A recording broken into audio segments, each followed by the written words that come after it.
Good morning बच्चों पाठ 3 कुत्ते की वफादारी कहानी जो है समझाया जा चुका है। अभ्यास के जो भी प्रश्न उत्तर हैं ये भी बताया जा चुका है।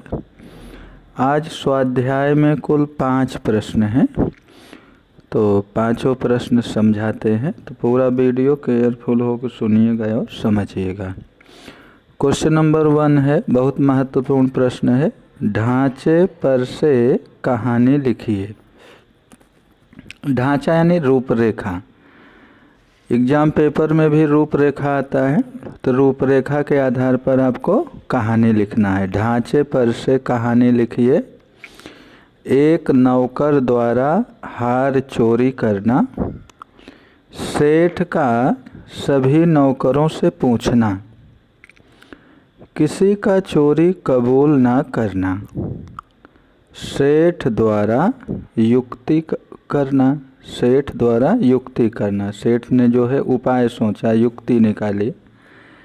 प्रत्येक को 7-7 इंच की लकड़ी देना, जादू की छड़ी होने की बात कहना, दूसरे दिन दिखाने को कहना, चोर की लकड़ी 1 इंच बढ़ जाएगी, घर जाकर हार चुराने वाले नौकर का 1 इंच लकड़ी काटना, दूसरे दिन चोर का पकड़ा जाना।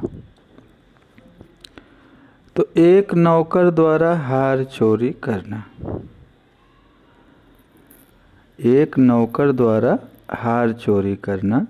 रामदीन सेठ के यहाँ कई नौकर काम करते थे। एक दिन एक नौकर ने जो है हार चोरी कर लिया। रामदीन सेठ के यहाँ कई नौकर काम करते थे। एक दिन सेठानी जो है अपना हार टेबल पर छोड़ दी। सेठानी के ध्यान से उतर गया तो एक नौकर ने उनका हार चोरी कर लिया। चोरी का पता चलने पर सेठ ने सभी नौकरों से पूछा कि हार किसी ने लिया है, किसी ने पाया है, लेकिन किसी भी नौकर ने चोरी कबूल नहीं की। तब सेठ ने जो है युक्ति निकाली, उपाय सोचा और चतुराई से प्रत्येक नौकर को 7-7 इंच की लकड़ी दे दी। लकड़ी की सेठ ने लकड़ी की खूबी बताई कि ये जादुई छड़ी है, जादुई लकड़ी है। दूसरे दिन इस छड़ी को लेकर आना। साथ में सेठ ने कहा कि ये लकड़ी जो है जादुई छड़ी है, जादुई लकड़ी है, वह जो है 1 इंच बढ़ जाएगी। हर एक नौकर को सेठ ने जादुई लकड़ी दे दिया। तो जो चोर हार चोरी किया था उसने सोचा कि 1 इंच लकड़ी बढ़ जाएगी, तो इस लकड़ी का हम जो है 1 इंच हिस्सा काट देते हैं। दूसरे दिन सभी नौकर सेठ के घर पे नौकरी हेतु आए। सेठ ने सब नौकरों को इकट्ठा किया और जादुई लकड़ी भी उन लोगों से लिया। सेठ ने लकड़ी पाते ही चोर का पता लगा लिया। उसने जो है चोर को धमकाया और चोर ने आसानी से अपना चोरी करना कबूल कर लिया। बाद में हार सेठ को वापस करता है। सेठ ने उस नौकर को नौकरी से निकाल दिया। तो कहानी का शीर्षक होगा बुद्धिमान सेठ। Question number 2। क्वेश्चन नंबर 2 है, नीचे दिए गए प्रश्नों के उत्तर लिखिए। रात को कुत्ता पड़ाव की रखवाली कैसे करता था? कुत्ता बड़ा वफादार था। रात को वह बहुत चौकन्ना रहता था, बहुत सतर्क रहता था। अगर चोर लुटेरे पड़ाव की तरफ आते दिखाई देते थे तो कुत्ता भौंक भौंक कर उन्हें दूर भगा देता था। क्वेश्चन नंबर 2 है, सेठ ने बंजारे के साथ कौन सी शर्त रखी? सेठ ने बंजारे से कहा कि तुम्हारे पास यह कुत्ता है तो तुम इसे ही जमानत के रूप में दे दो। जब तुम सारे रुपए लौटा दोगे तब मैं भी कुत्ता तुम्हें वापस दे दूंगा। क्वेश्चन नंबर 3, सेठ ने कुत्ते को क्यों मुक्त कर दिया? इसका उत्तर बताया जा चुका है। अभ्यास का प्रश्न संख्या 5 है। क्वेश्चन नंबर 4, इस कहानी से क्या शिक्षा मिलती है? कुत्ते की वफादारी कहानी से हमें यह शिक्षा मिलती है कि बिना सोचे समझे कोई काम नहीं करना चाहिए। बिना विचारे जो करे सो पाछे पछताए। जल्दबाजी में काम करने पर पछताना ही पड़ता है। क्वेश्चन नंबर 3, नीचे दिए गए वाक्यों में रेखांकित शब्द का लिंग परिवर्तन करके वाक्य फिर से लिखिए। जेंडर बदलना है, जैसे राजा का रानी।